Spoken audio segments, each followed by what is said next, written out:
Salut les tarophiles! Aujourd'hui une nouvelle vidéo pour continuer un peu la série que nous avons démarrée dans la vidéo précédente où on a commencé à parler un petit peu des arcanes mineures. Je vous avais présenté les quatre familles, bâton, coupe, denier et épée.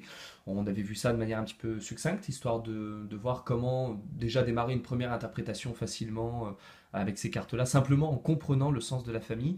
Aujourd'hui, je voudrais vous parler, toujours de manière très légère pour l'instant, avant de rentrer plus loin dans les détails, je voulais vous parler cette fois-ci des personnages de cour. Alors les personnages de cour, ils sont au nombre de 4 valets, reine, roi et cavalier, répartis dans 4 familles, bâton, coupe, denier et épée, donc ça nous fait 16 personnages de cour, et j'avais envie de vous les présenter un petit peu en fonction justement de leurs différentes familles, pour voir comment est-ce qu'on peut interpréter de manière simple ces cartes lorsqu'elles sortent dans un tirage.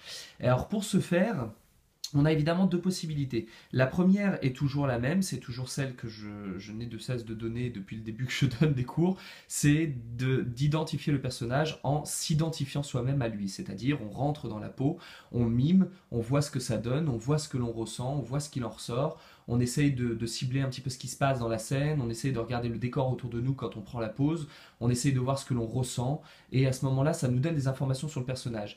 Et de très loin, et je le répéterai jamais suffisamment, c'est la meilleure manière pour apprendre le tarot, puisque finalement vous n'avez rien à apprendre, et une méthode de feignant, c'est toujours une bonne méthode. Donc profitons-en, c'est gratuit. La deuxième méthode, le deuxième moyen en tout cas pour essayer de travailler avec les personnages de cours, c'est de simplement en faire une analogie entre eux et des cartes des arcanes majeures en réalité. Et donc vous allez voir que à chaque personnage de cours, je vais vous présenter des arcanes majeures qui peuvent être en relation. Alors à chaque fois je vais vous présenter deux cartes, sauf pour le cavalier où on n'en aura qu'une. Mais là pour l'instant on va démarrer par les valets.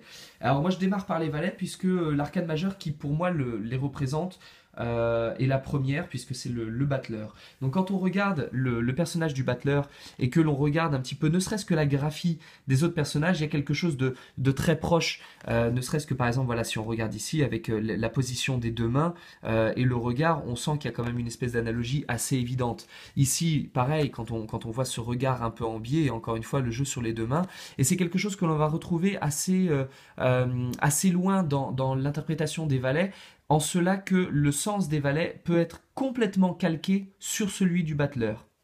Mais pas seulement. En réalité, on peut le mettre en rapport avec le battleur, mais on peut aussi le mettre en rapport avec l'amoureux. Alors, je ne vais pas rentrer dans les détails du pourquoi, du comment, mais en quelque sorte, c'est pour essayer de grossir le trait, si vous tirez un valet, le valet de bâton, de coupe, ou peu importe, on s'en fout, essayez de le voir comme un mélange entre le battleur et l'amoureux. Et pour cela, on va simplement le faire tout de suite. On essaye de voir quels sont les points communs, quelles sont les choses qui unissent le battleur et l'amoureux. C'est assez simple.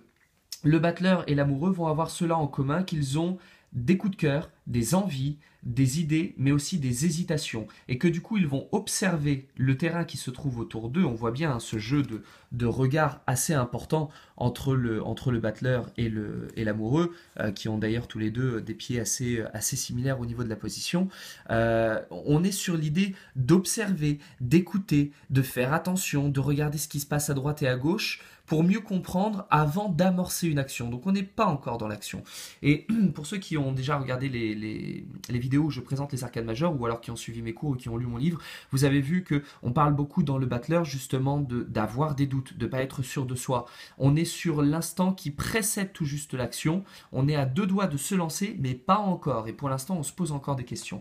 Et on va du coup retrouver ça chez les valets. On va avoir cette même notion avec le valet de bâton, on voit bien qu'il est en pleine observation, on a ce regard porté très loin à l'horizon, tu me fais la mise au point quand tu veux, voilà. On a ce regard porté très loin à l'horizon, on est en train d'analyser, on est déjà en train de calculer, de compter, on observe le terrain, on voit comment ça va se passer.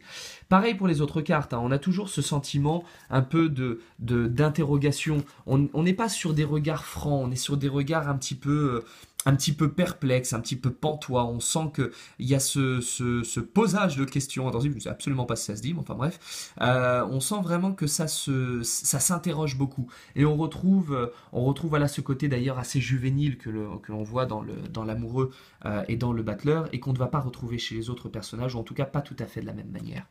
Donc, de fait, essayons de faire une traduction un tant soit peu correcte.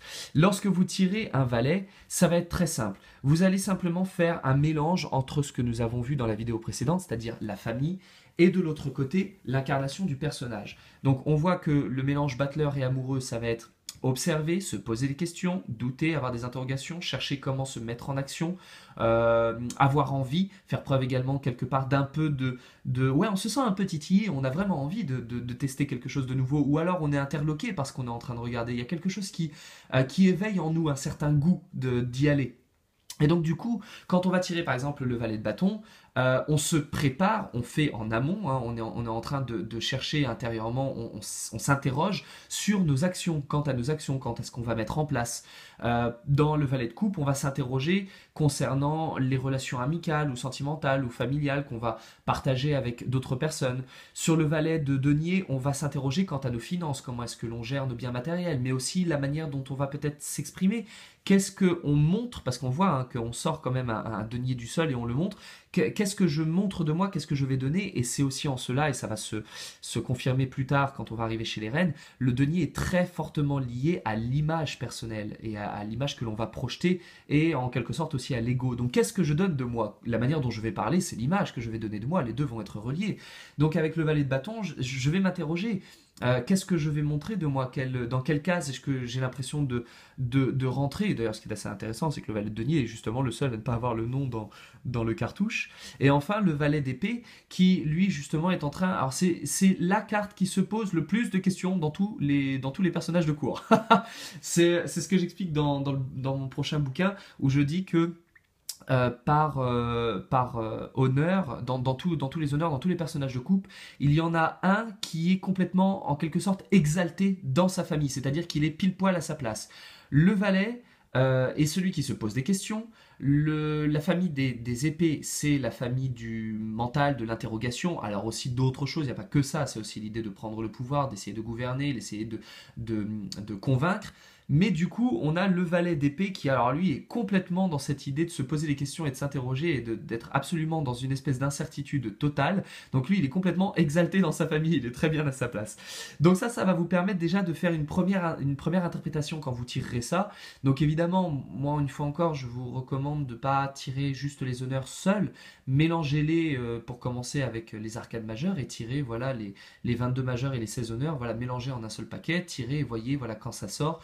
Ça peut donner des interprétations assez sympatoches. Et dans les autres vidéos, nous allons voir les autres personnages et plus tard, nous essaierons de rentrer un petit peu plus loin encore dans la signification en essayant de voir éventuellement quelques tirages. Voilà, je vous donne rendez-vous dans une prochaine vidéo et puis en attendant, d'ici là, comme d'habitude, prenez soin de vous.